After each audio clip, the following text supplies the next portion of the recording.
दोस्तों नमस्कार। स्वागत है आप सभी का एमजीवी स्टडी पॉइंट में। तो दोस्तों मिक्स क्वेश्चन सीरीज लेकर के उपस्थित है। आज की सीरीज नंबर है 20 और ये 20 नंबर सीरीज है रीजनिंग की, जिसमें एमसीक्यू टाइप के टोटल 10 क्वेश्चन है। और ये जो 10 क्वेश्चन है ये जेएमआरसी बेस्ड एग्जाम बेस्ड के हैं, तो सभी परीक्षाओं के लिए महत्वपूर्ण है। जिसमें रीजनिंग के क्वेश्चन पूछे जाते हैं उन एग्जाम के लिए इम्पोर्टेंट है। तो बने रहे इस वीडियो के साथ में लास्ट तक, लाइक शेयर करते रहें। और अभी तक चैनल को सब्सक्राइब नहीं किया है तो ज़रूर इसको सब्सक्राइब भी करें। तो चलिए बात कर लेते हैं क्वेश्चन की। तो आज का हमारा जो क्वेश्चन फर्स्ट है, क्वेश्चन फर्स्ट आपके सामने स्क्रीन पे है। क्वेश्चन फर्स्ट में 90 विद्यार्थियों की कक्षा में लड़कियों की संख्या लड़कों से दुगनी है। अमित प्रारंभ से 34वें स्थान पर है। यदि अमित के बाद 18 लड़कियां हैं तो पंक्ति में अमित के बाद कितने लड़के हैं। टोटल जो विद्यार्थी है क्लास में वो 90 है और अमित का जो स्थान है वो 34वें नंबर पे स्थान है। लेकिन अमित के बाद लड़कियां हैं 18, तो अमित के बाद लड़के कितने हैं। आपसे ये पूछा जा रहा है कि अमित के बाद लड़के कितने हैं। सबसे पहले तो हमारे पास कुल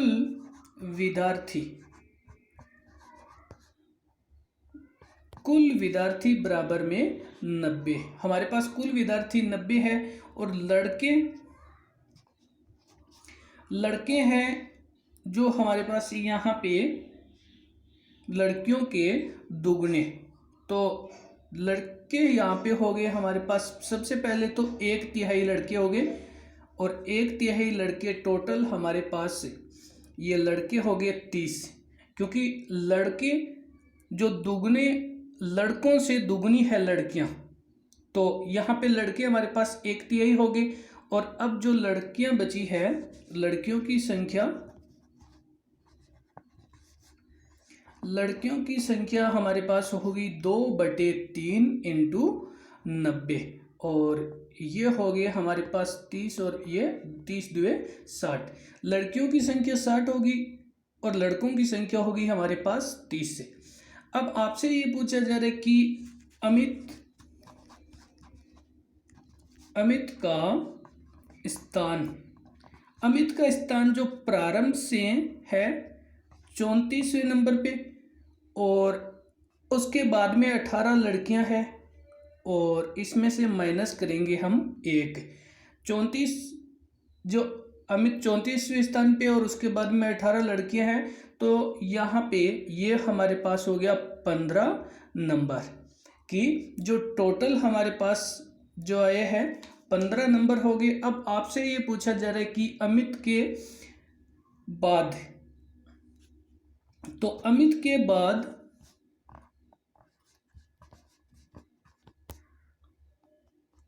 लड़कों की संख्या, अमित के बाद लड़कों की संख्या होगी हमारे पास टोटल 30 लड़के हैं, उसमें से माइनस करेंगे हम 15 और 1 और बराबर में ये हमारे पास हो गया 14 नंबर पे। तो अब हमारे पास यहाँ पे कि अमित के बाद जो लड़कों की संख्या है वो है 14 और हमारे यहाँ पे ऑप्शन बी में दिया गया है 14।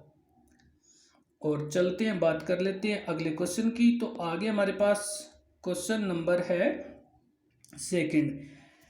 क्वेश्चन सेकंड में मोहन दक्षिण दिशा में मोहन का मुंह दक्षिण दिशा में है और वह घड़ी की सुई के विपरीत 135 डिग्री घूमता है और उसके बाद वह घड़ी की सुई की दिशा में 180 डिग्री घूमता है। तो बताइए अब उसका मुंह किस दिशा में है। सबसे पहले तो यहाँ पे हमारे पास ये है घड़ी और घड़ी में यहाँ हमारे पास 360 डिग्री, यहाँ पे हमारे पास 180 डिग्री, यहाँ पे 90 डिग्री और यहाँ पे 270 डिग्री। घड़ी इस प्रकार से कोण बनाती है। अब यहाँ पे जो घड़ी कोण बनाएगी ये बनेगा 45 डिग्री का कोण।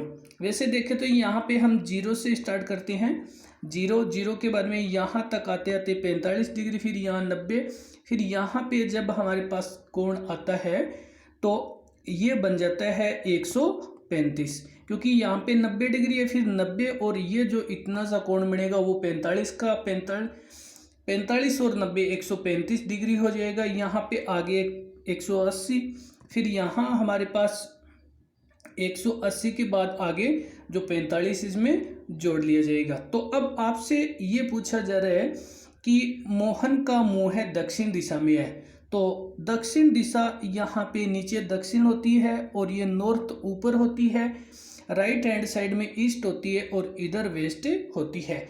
अभी जो मोहन का मुंह है दक्षिण दिशा में है, तो यहाँ पे हम कह सकते हैं कि मोहन यहाँ पे खड़ा है और मोहन क्या करेगा, पहले 135 डिग्री घूमेगा घड़ी के विपरीत दिशा में। तो अगर वो 135 डिग्री घूमता है घड़ी के विपरीत दिशा में, तो यहाँ पे हम कह सकते हैं कि वो 135 डिग्री से घूम करके जाएगा इधर की तरफ। लेकिन फिर वो क्या करता है कि 180 डिग्री वहाँ से वापस घूमता है, तो 180 डिग्री घूमने के बाद में वो यहाँ पर आगे पहुँच जाता है। लेकिन आपसे ये पूछा गया है कि अब वो कितना दूर रहता है, तो हम इसमें अंतर करेंगे और अंतर करने के लिए हमारे पास सबसे पहले तो मोहन द्वारा घुमा गया कोण, मोहन द्वारा घूम करके बनाया गया कोण 180 डिग्री, ये तो उसका राइट में हो गया जो कि घड़ी की सही दिशा में घूमता है, और 135 डिग्री ये वो लेफ्ट यानी उस घड़ी की विपरीत दिशा में घूमता है, और इन दोनों का जो अंतर आता है वो 45 डिग्री कोण आता है। अब 45 डिग्री कोण, तो यहाँ पे हम कह सकते हैं कि मोहन अपने स्थान से 45 डिग्री घूमता है, और 45 डिग्री घूमने के लिए ये जो घड़ी है इसमें यहाँ पे 0, यहाँ पे 90, यहाँ पे 180 और यहाँ पे 270। अब मोहन का मुंह है दक्षिण दिशा में, तो वो मोहन यहाँ से और यहाँ तक घूमता है, और ये होगी पश्चिम दिशा, ये दक्षिण दिशा होगी, ये पूर्व दिशा होगी और ये होगी उत्तर दिशा। अब जो मोहन घूमा है तो मोहन चला है इतना 45 डिग्री के कोण पे, और यहाँ जो घूमने पर मोहन की जो दिशा आई है वो दिशा इधर पश्चिम है और इधर दक्षिण है। दक्षिण और पश्चिम दिशा है, दक्षिण पश्चिम दिशा के बीच का भाग है, तो यहाँ पे हमारे पास ऑप्शन में दे रखा है दक्षिण पश्चिम भाग। और चलते हैं बात कर लेते हैं अगले प्रश्न की। तो आगे हमारे पास प्रश्न नंबर 3, प्रश्न 3 में एक रेलगाड़ी उत्तर दक्षिण दिशा की ओर जा रही है, एक रेलगाड़ी वो उत्तर से आकर के दक्षिण की ओर जा रही है तथा हवा पूर्व से पश्चिम की ओर चल रही है, तो बताओ रेलगाड़ी का धुआं किस दिशा में जाएगा। अब हम बात कर लेते हैं। सबसे पहले तो ये हमारे पास है उत्तर, ये हमारे पास है दक्षिण, और ये हमारे पास है पूर्व और ये हमारे पास है पश्चिम। अब वो जो रेलगाड़ी है वो रेलगाड़ी आ रही है उत्तर दिशा से, उत्तर दिशा से यहाँ से ये रेलगाड़ी आ रही है, मानो कि ये रेलगाड़ी आ रही है और दक्षिण की तरफ जा रही है, ये दक्षिण दिशा की तरफ रेलगाड़ी जा रही है। अब रेलगाड़ी का जो धुआं है वो ऊपर निकलता है, लेकिन हवा जो चल रही है, हवा के चलने की दिशा है वो पश्चिम से चल रही है हवा, और पूर्व की ओर जा रही है, पूर्व से चल करके पश्चिम की जा रही है, तो हवा के चलने की जो दिशा है वो इस प्रकार से है। तो ये धुआं चलेगा इधर जाएगा, ये धुआं इस दिशा में जाएगा। अब धुएं के जाने की दिशा इधर नॉर्थ और इधर हमारे पास होगी वेस्ट, तो ये उत्तर पश्चिम के बीच में जाएगा धुआं, और हमारे पास जो ऑप्शन देखते हैं तो यहाँ पे ऑप्शन बी में उत्तर पश्चिम दिशा में उस रेलगाड़ी का धुआं जाएगा।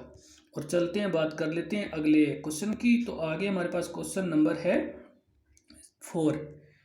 क्वेश्चन 4 में राम की आयु 5 वर्ष पूर्व अपने पुत्र की आयु का 5 गुना थी। 5 वर्ष पहले उसकी आयु, पुत्र की आयु की 5 गुना थी और 10 वर्ष बाद वह पुत्र की आयु से दुगनी हो जाएगी। तो बताओ राम की वर्तमान आयु क्या है। राम की वर्तमान आयु, सबसे पहले माना राम की वर्तमान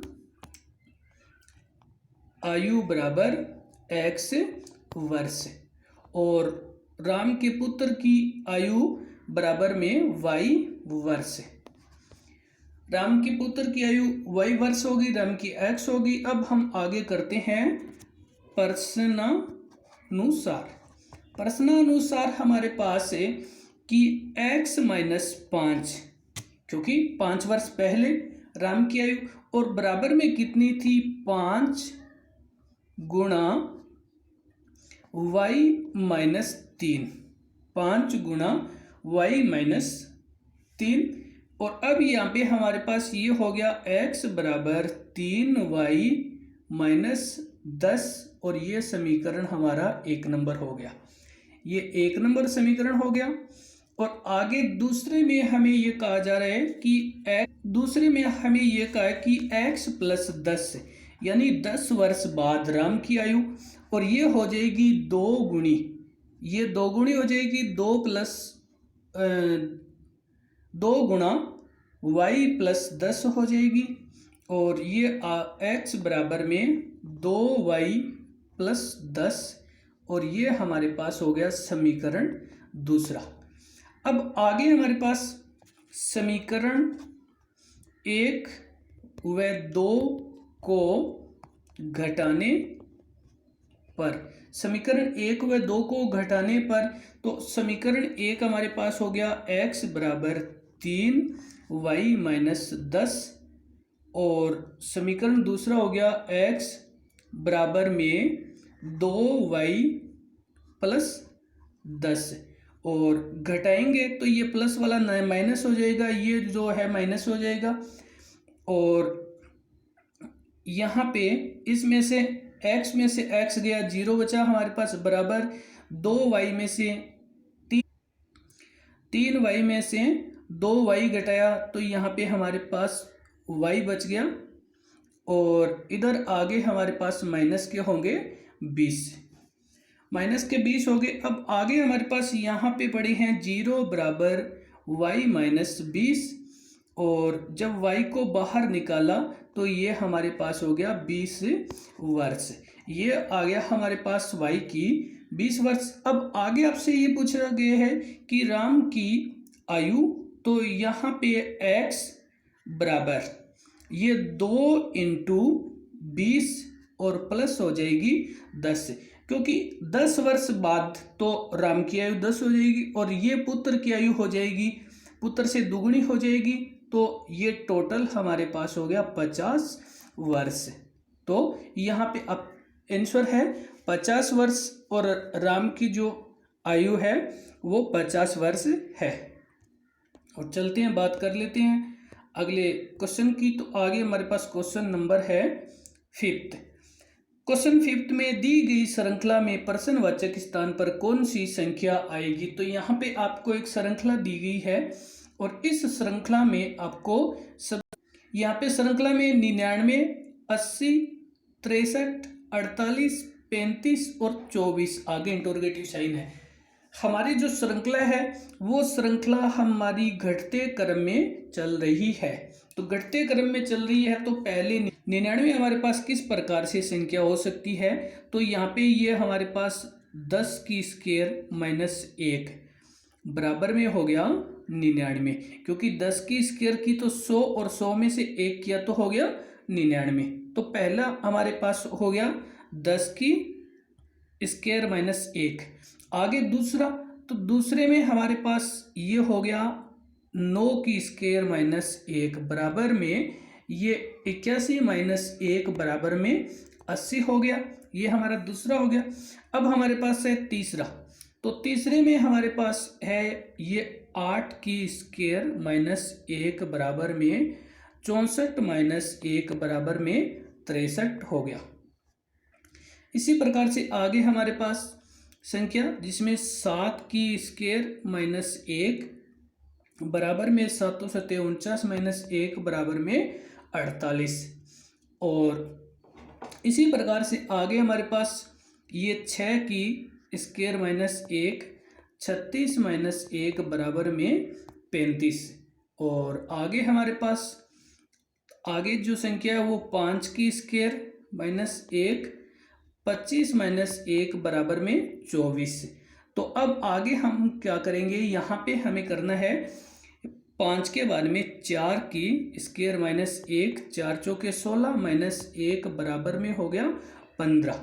तो यहाँ पे हमारा जो आंसर है प्रश्नवाचक चिन्ह की जगह पे 15 आएगा। तो चलिए देखते हैं हमारे ऑप्शन में कौन सा, ऑप्शन नंबर ए में दे रखा है 15 कि यहाँ पे 10 से स्टार्ट करना है, 10 की स्क्वायर माइनस 1 फिर आगे 9 की स्क्वायर करके ऐसे ऐसे हमें चलते जाना है और हमारा आंसर हो जाएगा। और चलते हैं बात कर लेते हैं अगले क्वेश्चन की। तो आगे हमारे पास क्वेश्चन नंबर है 6। क्वेश्चन 6 में H N F M में से भिन्न वर्ण कौन सा है। यहाँ पे आपको अल्फाबेट दिया गया है और इस अल्फाबेट में आपको देखना है कि इनमें से अलग कौन सा है। तो यहाँ पे अगर हम बात करें अलग की तो यहाँ पे हमारे पास ऑप्शन बी एम बनता है, एम। और इस एम को अगर हम देखें तो यहाँ पे हमारे पास यहाँ पे ऑप्शन एम बनता है। यहाँ पे एच एन और एफ को देखें तो ये सभी 3 लाइनों से बन रहा है, जबकि एम है वो 4 पंक्तियों से 4 लाइनों से बन रहा है। और चलते हैं बात कर लेते हैं अगले क्वेश्चन की। तो आगे हमारे पास क्वेश्चन नंबर है 7। क्वेश्चन 7, निम्नलिखित में से कौन सी संख्या अन्य से भिन्न है। आपको जो भिन्न संख्या है वो निकालनी है।